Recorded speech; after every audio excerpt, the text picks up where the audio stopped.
साथियों, एक मुद्दा है 2% डीए का, जिसका विरोध भी हो रहा है।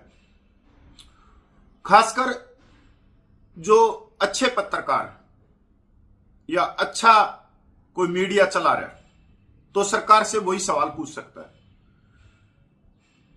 साथियों, महंगाई भत्ता डीए 2% की बढ़ोतरी और जिसका न्यूनतम वेतन है 360 रुपये, न्यूनतम वेतन है 18,000 रुपये, उसकी बढ़ोतरी सिर्फ 360 रुपया, मतलब पर मंथ 360।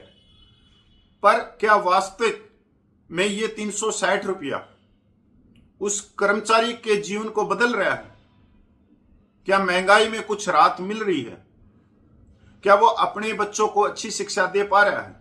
क्या वो अच्छी दवाइयां ले रहा है? तो महंगाई तो आसमान पे पहुंच गई और 360 रुपये में सारी महंगाई दूर भी कर रही है सरकार। साथियों,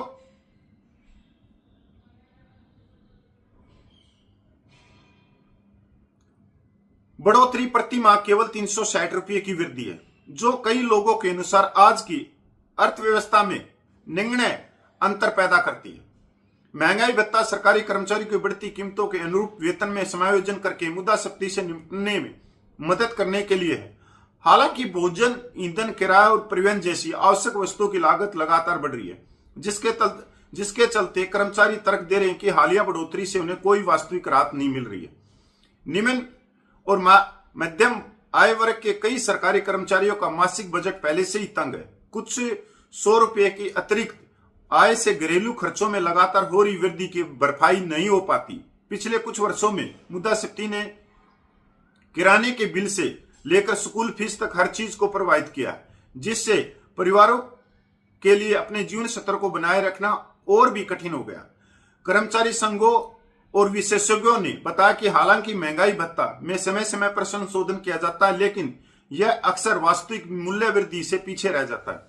आय वृद्धि और वास्तविक खर्चों के बीच का अंतर लगातार बढ़ता जा रहा है, खासकर कम वेतन पाने वालों के लिए। इसमें 8वें केंद्रीय वेतन आयोग सीपीसी को जल्द लागू करने की मांग फिर से तेज हो गई है। वेतन आयोग के आमतौर पर केंद्रीय सरकारी कर्मचारियों के वेतन ढांचे, भत्तों और पेंशन की समीक्षा करता है, जिसका उद्देश्य उन्हें वर्तमान आर्थिक परिस्थितियों के अनुरूप लाना होता है।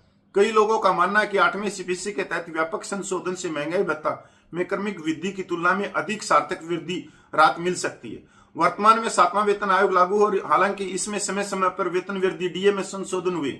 आलोचकों का तर्क है कि यह अब मौजूदा मुद्रास्फीति के स्तर को पूरी तरह से प्रतिबिंबित नहीं करता। हर आर्थिक दबाव बढ़ने के साथ कर्मचारी वेतन के व्यापक पुनर्गठन के लिए लगातार दबाव बना रहे हैं। 7वें पे कमीशन में डीए 125% हो गया था। 6ठे वेतन आयोग में डीए 125% हो गया था और 7वां वेतन आयोग लागू होने तक, और 8वें वेतन आयोग में सिर्फ डीए अभी तक 60% गया। सरकार का कहना है कि महंगाई भत्ते में संशोधन मुद्रास्फीति के संकेतों से जुड़े स्थापित सूत्रों पर आधारित है, हालांकि रोजमर्रा की जिंदगी में वास्तविक मूल्य वृद्धि का सामना कर रहे हैं। सरकार का कहना है कि जो महंगाई बढ़ रही है वो वास्तविक मूल्यों पे, जबकि ये सच्चाई नहीं है, क्योंकि AICPN जो आंकड़े जारी करता है महंगाई के, वो सरकारी रेट के ऊपर आधारित होते हैं, जबकि बाजार में भाव बहुत तेज होते हैं, तो बाजार के भाव उठाने चाहिए। तो साथियों, 360 रुपये से किसी भी कर्मचारी के जीवन स्तर में सुधार नहीं हो रहा है।